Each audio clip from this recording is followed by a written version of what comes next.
Donc on reprend la Torah, le Kitsur sur la Torah. Et on est dans la page 15, le passage d'Alet.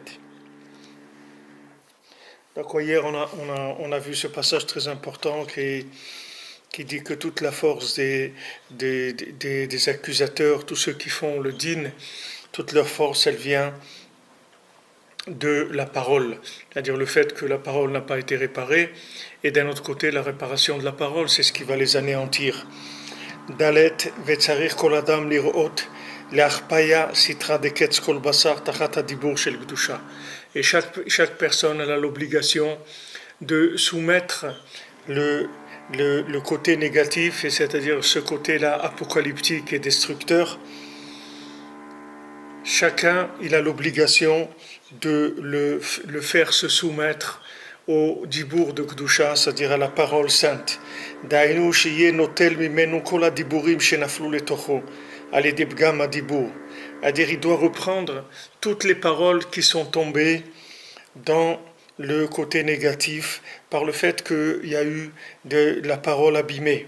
Ve'ale et hadibur le shorsho, et il doit réélever la parole dans sa racine. Ve'itaknehu, et il doit réparer la parole. Et à ce moment-là, on peut parler d'attachement à Hachem, d'union avec Hachem, de rapprochement à Hachem, d'être mamash collé avec Hachem tout le temps. Donc maintenant, il y a un dibour qui permet de prendre conscience de l'existence d'Hachem. C'est-à-dire que quand la parole elle est réparée, parole, ça veut dire que souffle divin. Donc on prend conscience de l'existence d'Hachem. Maintenant, toutes les paroles qu'il y a dans le monde, ce ne sont pas des paroles. Ce sont des paroles de gens muets. C'est des gens qui ne savent pas parler. C'est comme si quelqu'un il aboie ou il crie. Il n'y a pas de parole vraiment. Même s'ils parlent des langues, mais ce ne sont pas des paroles. Parce que quand on parle parole, quand on dit parole, ça veut dire souffle divin. C'est sa parole. C'est la parole d'Hachem, c'est la parole de Kedusha. Donc maintenant, quand il y a cette parole de Kedusha, toute la Sitra Achara, elle disparaît. Comme on a dit hier, c'est-à-dire que maintenant, la Sitra Achara, elle ne s'alimente que du fait qu'il n'y a pas d'évidence de la vérité.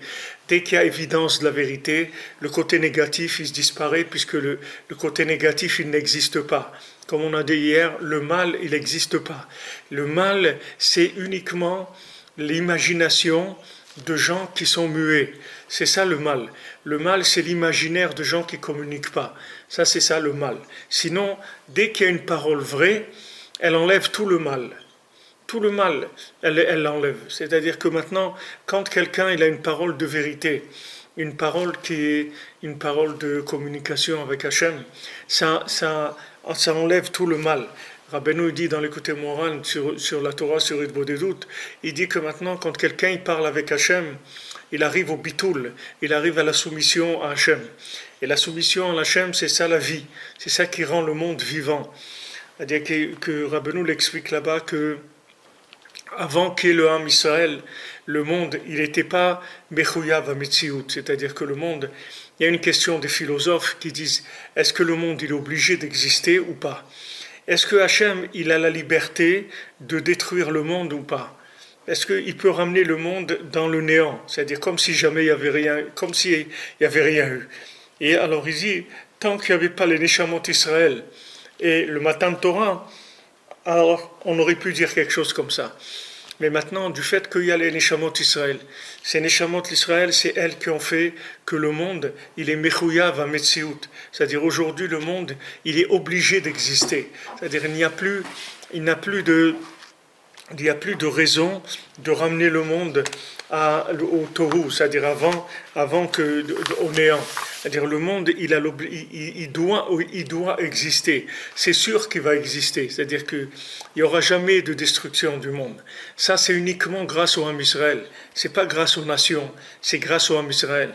Et grâce aux nations qui s'incluront dans le Ham Israël. Mais c'est grâce au Ham Israël. Béni Bechori Israël. Il y a des gens, quand on dit ce discours, ils disent, mais pour qui vous prenez les meilleurs du monde, etc. Et Hachem nous appelait mes enfants, mes premiers-nés. Mes premiers-nés, c'est comme vous prenez une famille, il y a des frères et sœurs. Maintenant, il y a un premier-né. Il y a un premier-né, c'est tout. Ce premier-né, c'est le premier-né, c'est tout. Maintenant, chacun il a sa place, chacun il a son travail, mais il y a un premier-né. Ce premier-né, c'est lui qui remplace le père dans une famille. Si quand le père il n'est pas là, alors c'est le premier-né qui décide comme le père. Et tous les frères et sœurs, ils ont l'obligation d'honorer le premier-né comme ils honorent leur père. Ça c'est la halakha, c'est comme ça la halakha. C'est-à-dire quand il y a un bechor dans une maison, qu'on doit l'honorer, les frères et sœurs, ils doivent l'honorer comme si c'était le père. C'est-à-dire ils doivent avoir avec lui une attitude comme si c'était le père. Maintenant, dans le monde, il y a les Neshamot Israël. Ces Neshamot Israël, elles ont reçu la Torah. Elles ont accepté de vivre dans ce monde avec la parole d'Hachem, c'est-à-dire avec la Torah.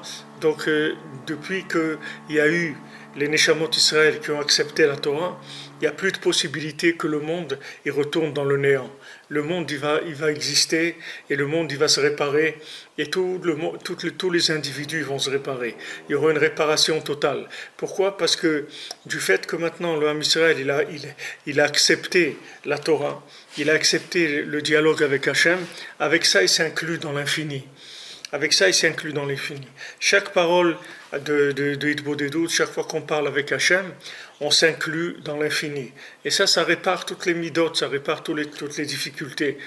Les gens, ils demandent des conseils. Voilà, je suis nerveux, j'ai ça, je suis jaloux, j'ai des problèmes. Alors, la solution générale à tous ces problèmes-là, c'est la communication avec Hachem. Comme il dit maintenant ici qu'il faut être marbé des diburim, c'est-à-dire il faut parler de manière à récupérer toutes les paroles qu'on a pu dire, des paroles qui n'étaient pas valables, toutes ces paroles qu'on a pu dire et qui ont fait le pain du côté négatif, qui se sont alimentés de ça. Alors on doit les récupérer. Et quand on va les récupérer, alors le langage il va devenir clair. Le langage deviendra clair. Aujourd'hui, le Ham Israël ne peut pas parler clairement. Vous voyez que même les dirigeants, ils n'arrivent pas à parler clairement. Ils ont des choses à dire. Ils aimeraient dire des choses, mais ils ne peuvent pas les dire. Pourquoi? Parce qu'il y a encore trop de paroles qui sont restées de l'autre côté. C'est-à-dire qu'il y a eu trop de paroles qui n'étaient pas des véritables paroles. Elles ont alimenté le côté négatif, donc ça a empêché le Ham Israël de s'exprimer. Mais quand maintenant il viendra un berger qui pourra parler, alors cette parole, elle va avoir en elle le pouvoir, parce que ça va être une parole qui est déterminante. C'est-à-dire la personne, elle est déterminée quand elle va dire ça. Quand quelqu'un il dit quelque chose, il est déterminé, on peut rien faire du tout, parce que la personne, du moment où elle a une détermination qui lui vient de la parole divine, elle a le pouvoir divin.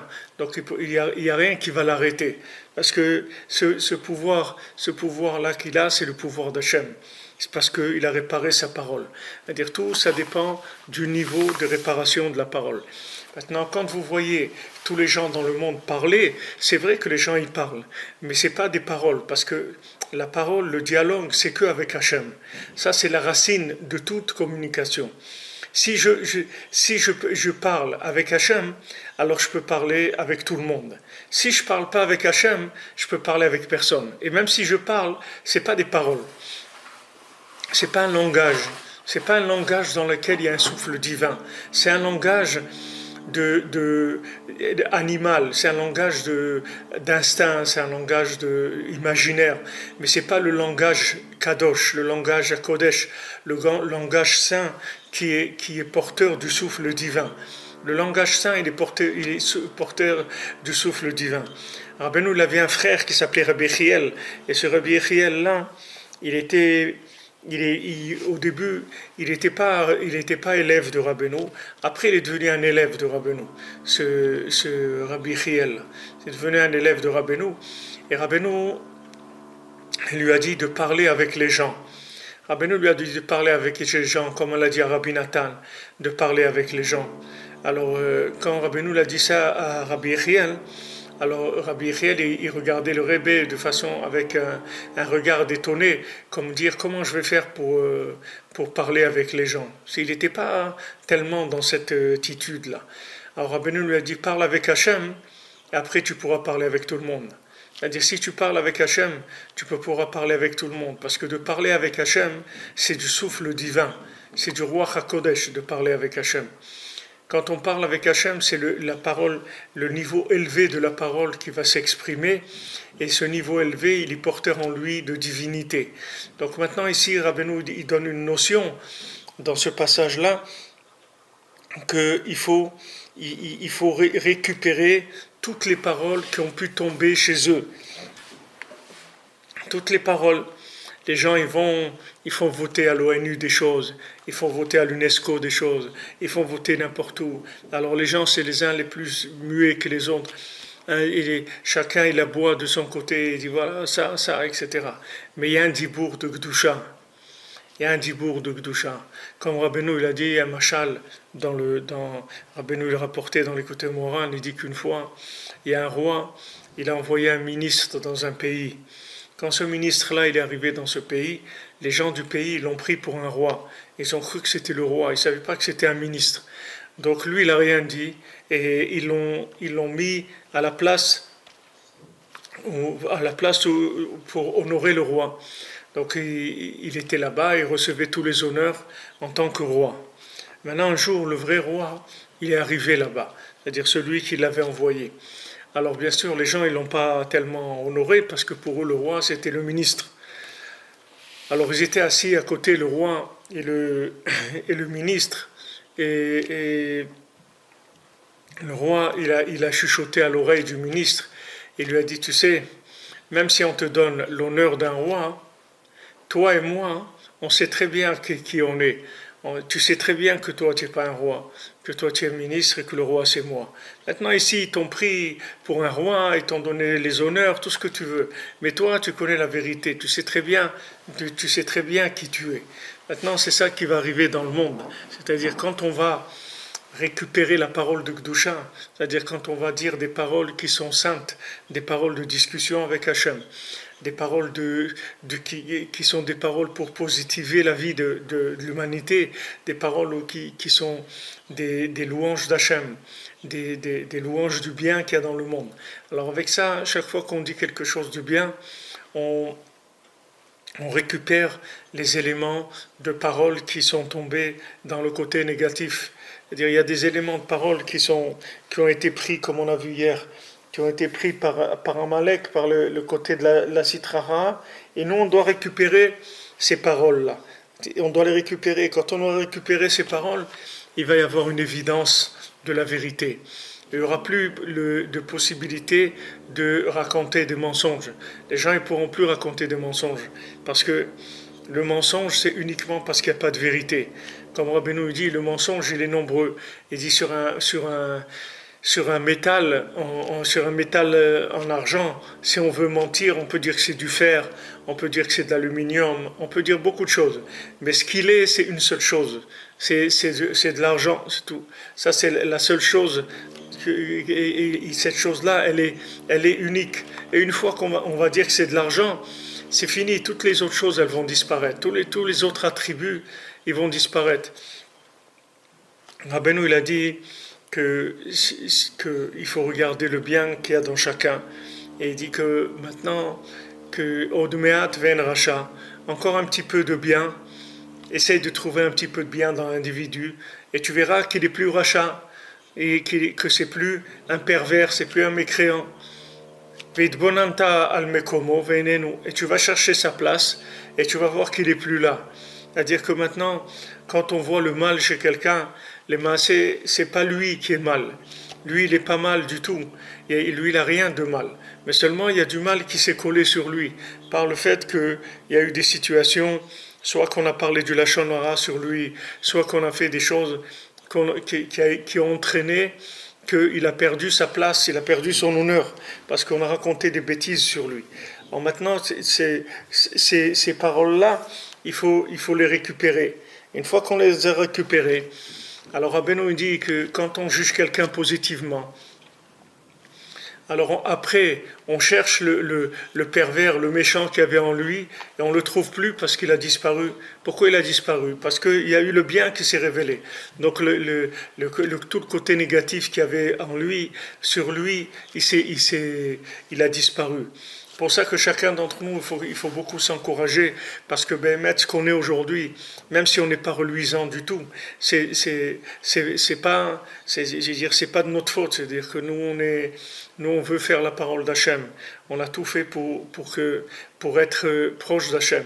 Mais qu'est-ce qu'on peut faire? Après 2000 ans d'exil, c'est pratiquement impossible que quelqu'un reste connecté à Hachem. Alors qu'il y a 2000 ans d'exil, c'est pas 20 ans, c'est pas 200 ans, c'est pas 1000 ans, c'est 2000 ans. Alors 2000 années, il reste aucune trace en nous de l'existence du temple, de cet attachement à Hachem à travers le Kodesh HaKodashim, etc. Comme les Chachamim disent que quelqu'un il peut se rappeler. Le maximum que quelqu'un peut se rappeler, c'est 40 ans avant. C'est-à-dire, maintenant, ce qu'il y a aujourd'hui, ça peut ressembler à quelque chose qu'il y avait il y a 40 ans. Mais pas plus que ça, parce que plus que ça, c'est fini, il n'y a plus de lien avec ce monde. C'est-à-dire, dans la réalité, ça n'existe plus.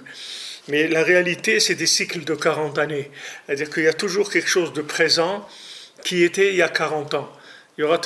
Et ça, c'est un cycle qui est comme ça tout le temps. Donc, quand quelque chose elle vient des 40 ans dans lesquels on est, alors elle est présente. Maintenant, avant ça, elle n'est pas présente. Il faut aller chercher, et il faut demander, il faut beaucoup insister pour arriver à trouver quelque chose qui n'est plus là aujourd'hui. Qui n'est plus là aujourd'hui parce que le temps, il a fait son travail et il y a beaucoup de Chachamim qui nous ont quittés et donc il n'y a plus tellement de gens pour entretenir la parole divine et pour entretenir cette mémoire d'une vie totalement différente que celle qui est proposée par la société. Il faut une grande audace de Gdusha, une grande audace sainte. Il faut beaucoup de souffle divin pour arriver à aller contre le système et ce que le système il nous propose. Même si quelqu'un se rend compte que le système il n'est pas bon, même si quelqu'un voit que le système c'est du mensonge, etc., il ne peut pas sortir de là. C'est pas parce que quelqu'un voit que c'est du mensonge qu'il va sortir de là. Il peut souffrir, il peut dire à Hachem, regarde, je fais mecha'a, voilà, regarde, Hachem, je te déclare que moi j'ai fauté, mais moi je veux pas fauter. C'est des forces extérieures qui me font fauter. Et ça fait 2000 ans que je suis en exil. Donc il y a beaucoup de choses qui m'ont collé, qui ne sont pas des choses à moi. C'est des choses qui sont venues de l'extérieur et qui se sont collées à moi. Alors maintenant, on a l'obligation de regarder le bien pour faire disparaître toute l'emprise du mal qu'il pouvait y avoir sur nous, sur les autres, sur l'humanité. Il faut regarder le bien. Le bien, il porte en lui la communication avec Hachem. Le bien, il porte ça, c'est-à-dire quelqu'un qui s'habitue à voir le bien, à parler du bien, il va communiquer avec Hachem. Il va communiquer avec Hachem. Celui qui passe sa vie à râler, à se plaindre, à dire des bêtises, alors il faut savoir qu'il alimente l'obscurité.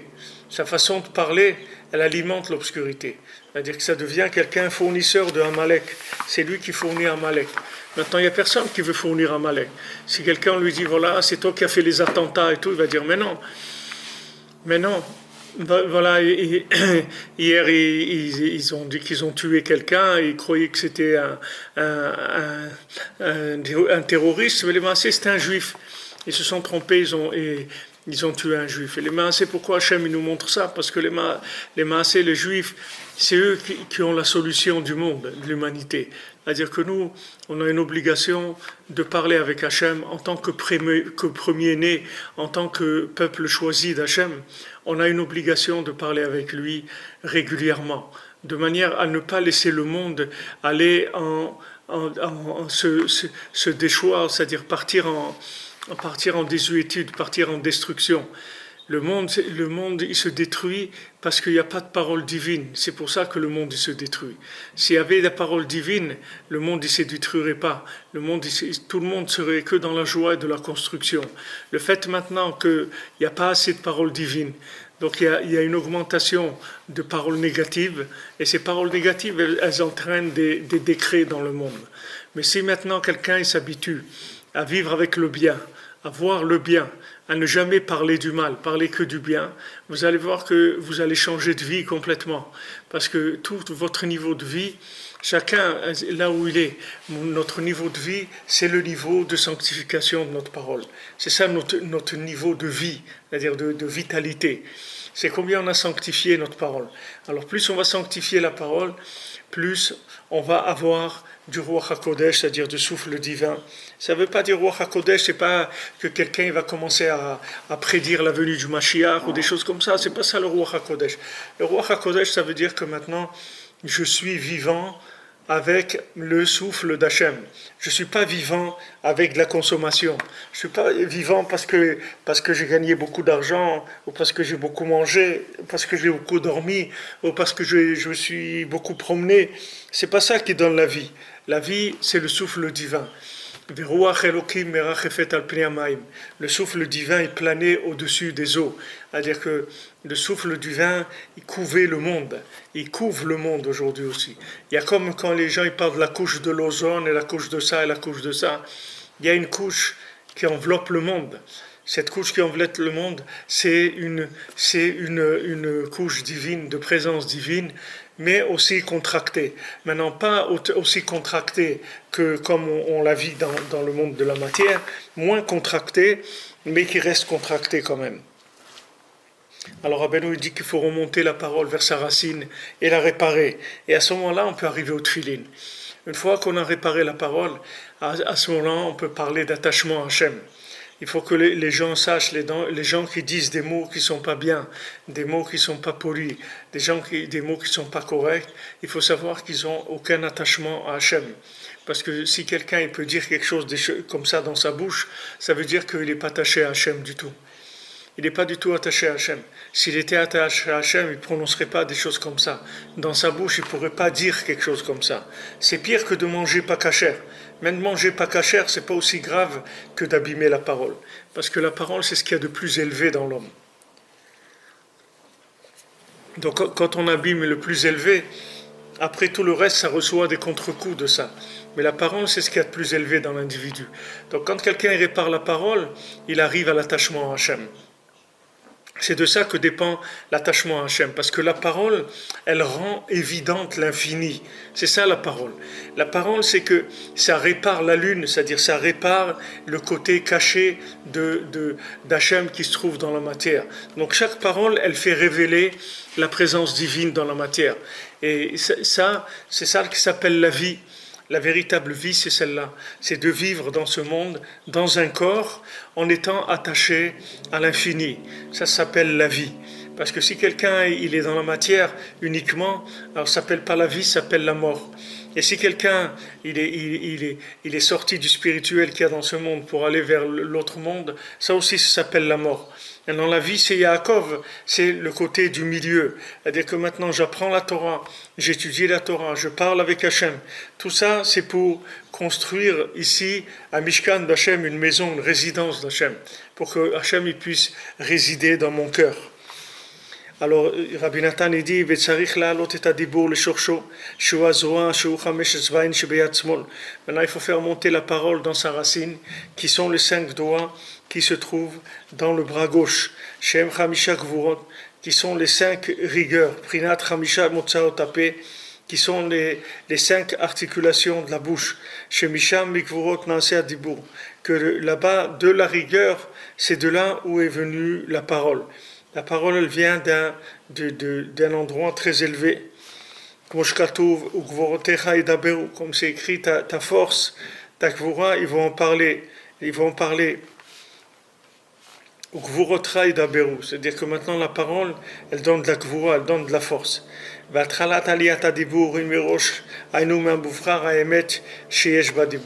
Maintenant, comment on va commencer à réparer la parole? Comment on va faire que la parole, elle a besoin d'être élevée? C'est uniquement si parce qu'il y a du émettre dans la parole. C'est-à-dire quand il y a de la vérité dans la parole, ça permet à la parole de s'élever.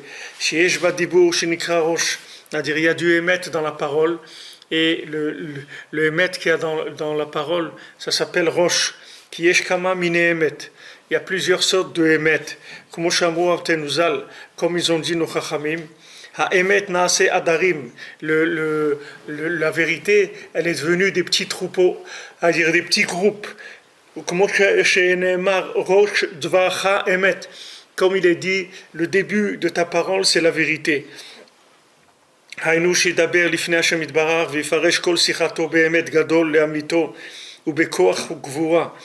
que quelqu'un il vient parler devant Hachem et qui s'explique, c'est-à-dire qu'il emphase la parole, c'est-à-dire qu'il discute avec Hachem, Be'emet Gadol, avec une grande vérité, la amito, c'est-à-dire une véritable vérité, ou Bekoach ou Gvura, avec de la force et de la puissance, c'est-à-dire qu'il faut que la parole avec Hachem elle soit très puissante.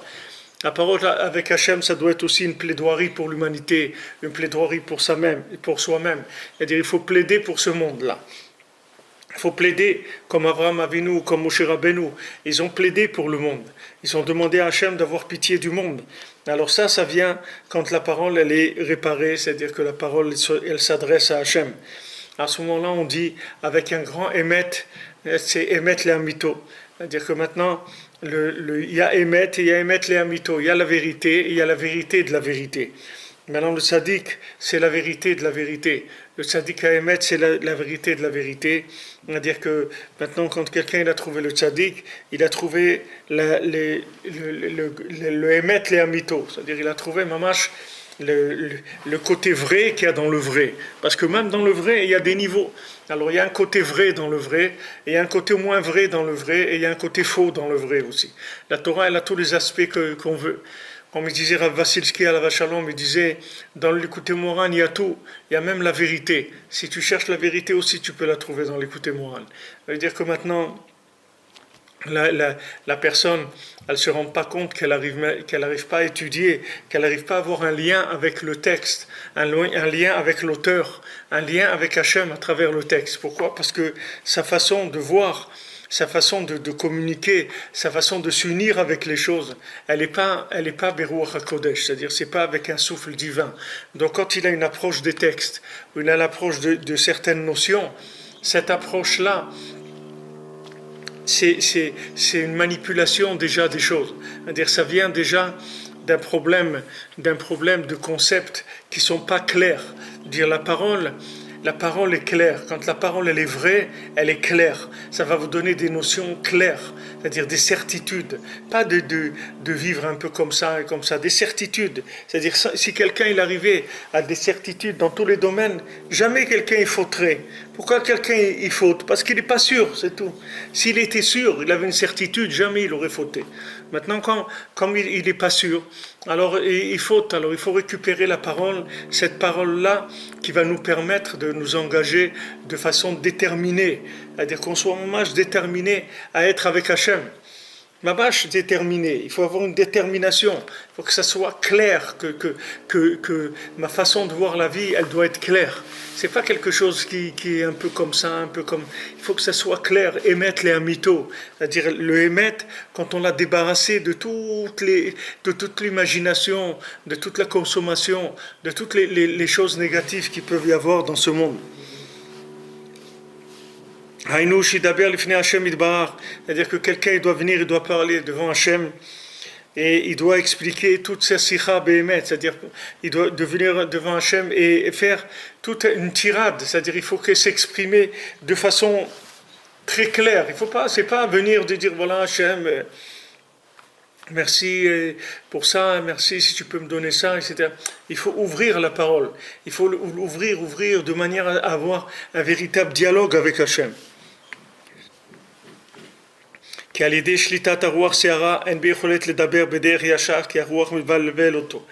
que maintenant, quand il y a une emprise de cette force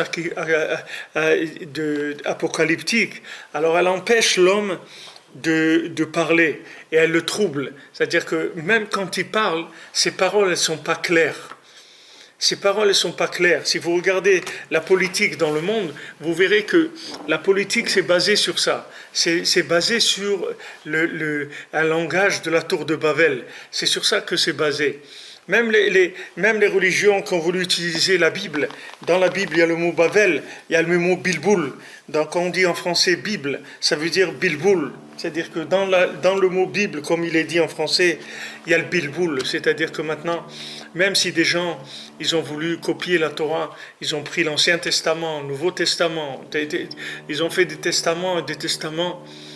Ces testaments-là, c'est des choses qui sont le bilboul, c'est-à-dire un bilboul. Ça vient des esprits troublés. Des esprits troublés qui n'ont pas la vérité parce qu'ils n'ont pas la communication avec Hachem. C'est pour ça que Rabbi Nachman, il demande aux gens de s'inclure en lui. Pourquoi s'inclure en lui? Parce qu'en s'incluant dans le tzaddik, on perd toute l'imagination qu'il y a dans ce monde. Toute l'imagination, elle nous quitte. Voilà, quelqu'un m'a envoyé un mot. Il m'a dit, Rabbi Frère, c'est pas que je suis prétentieux et tout, mais il m'a dit, moi je suis venu à Ouman et à Rosh Hashanah, et moi je vis avec le Rebbe toute la journée. Moi je suis engagé, ma vie entière je l'ai donnée pour le Rebbe, pour être avec lui. Il me dit, je vois des gens qui viennent à Ouman, mais ils sont pas vraiment avec Rabbeinu toute leur vie. C'est-à-dire que c'est quelque chose comme ça, des ségoulottes, de venir à Ouman, etc. Mais quelque chose qui soit, comme Rabbeinu il dit, j'ai plusieurs groupes de gens qui viennent chez moi. J'ai des gens qui viennent chez moi pour des brachot. Ils ont besoin de bracha. Quelqu'un vient ici parce que il a besoin de se marier, il a besoin de parnassa, il a besoin de refoua, il a besoin d'enfants. Alors il vient pour que le tzaddik prie pour lui. Ça, c'est une conception de la vérité. Maintenant, il y a d'autres qui viennent pour prendre les shiraïm du Rebbe. C'est-à-dire, ils viennent, quand le Rebbe il mange tout ça, alors après il leur donne, ils mangent les restes que le Rebbe il a donné. C'est une kedusha, ils viennent pour ça. Il y en a qui viennent pour de la Torah. C'est-à-dire, ils voient comment Rabbi Nachman, il a dit de la Torah, tellement élevée. Alors ils viennent et ils veulent s'inclure dans cette Torah-là. C'est-à-dire, pour eux, c'est intéressant, c'est une Torah nifla, des enseignements extraordinaires. Ça aussi, c'est un groupe de gens. Et Rabbeinu, il a dit, il y a les gens qui sont cuits dans mon cœur. Il y a des gens qui se trouvent à l'intérieur de mon cœur.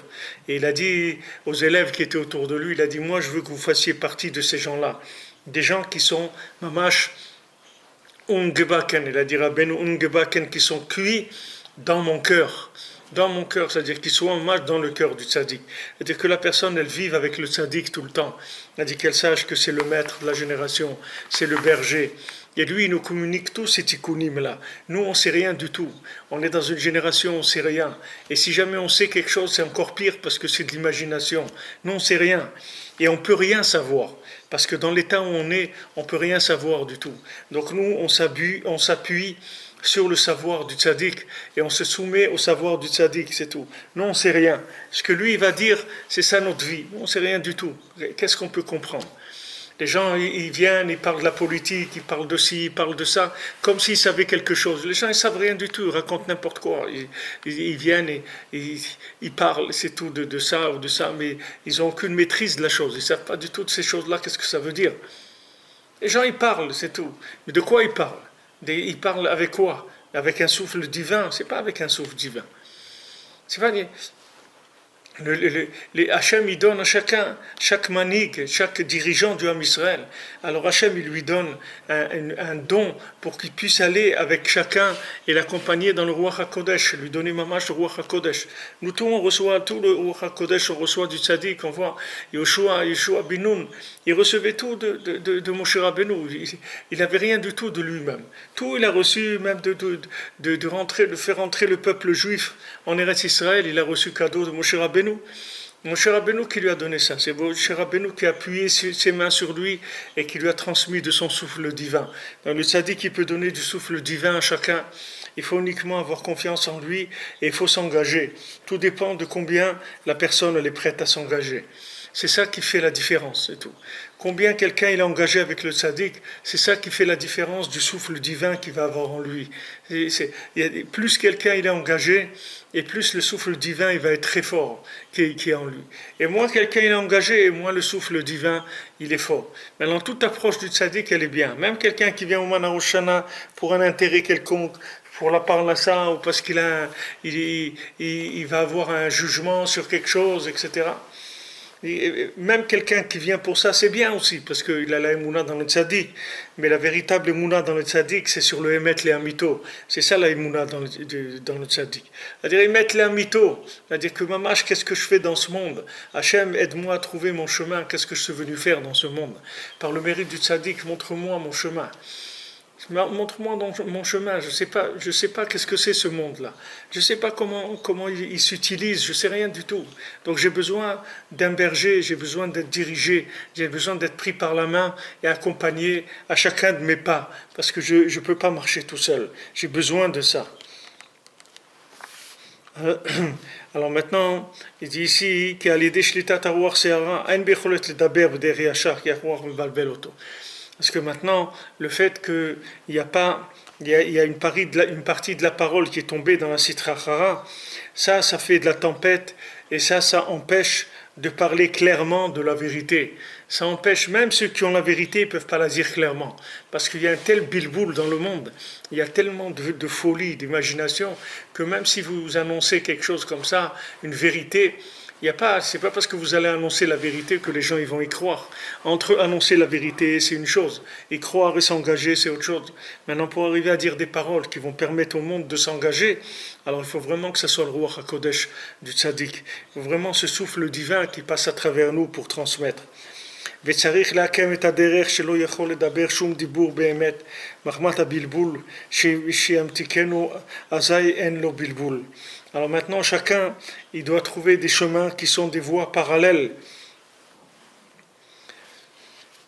Et quand maintenant il ne peut pas parler une seule parole de émettre les amito parce qu'il est tellement troublé qu'il n'arrive pas à voir, il arrive pas à dominer sa parole. C'est-à-dire sa parole, il la maîtrise pas. Donc maintenant il parle, mais c'est pas une parole maîtrisée. Il faut arriver à maîtriser la parole, c'est-à-dire que la parole elle soit vraiment claire et déterminée par rapport à Hachem. Que dans la parole il y a une puissance de la émouna dans Hachem. Quand on entend la parole de la personne, on voit que cette personne-là, elle a la confiance dans Hachem. Alors Rabbeinu dit que maintenant, quand quelqu'un n'a pas ce niveau, alors il est obligé de prendre des chemins qui sont des chemins, des voies parallèles. Parce que maintenant, il n'y a pas de véritable parole. Parce que quand on dit que maintenant, quand on dit maintenant qu'il faut prendre un chemin sur le côté, ça veut dire qu'on ne peut pas avoir affaire à la vérité de façon émettre les amito, c'est-à-dire que ce soit une vérité qui soit claire. On ne peut pas avoir cette vérité claire. On est obligé de passer par des interprétations, etc. Comme si quelqu'un veut dire quelque chose à quelqu'un d'autre, mais il n'a pas la force de lui dire clairement. Alors il fait des allusions, on lui dit voilà, regarde ça, ça. Il fait des allusions, mais il peut pas dire les choses claires, parce qu'il ne maîtrise pas. Donc il ne peut pas dire les choses claires. Il ne maîtrise pas, il ne sait pas ce qu'il est en train de dire. Donc il ne peut pas parler quelque chose de clair. Sa parole, elle n'est pas claire, elle n'est pas tranchante. Donc maintenant, quand il parle, il y a un mélange de beaucoup d'éléments. Et ça fait que le dibour, il est en galoute. Et donc quand on parle, alors ces paroles-là, elles ne sont pas émettre les amitos. Donc elles ne peuvent pas convaincre le monde. Parce que ce n'est pas une véritable vérité, comme on dit. Attraper cette chose extraordinaire de la définition de la parole.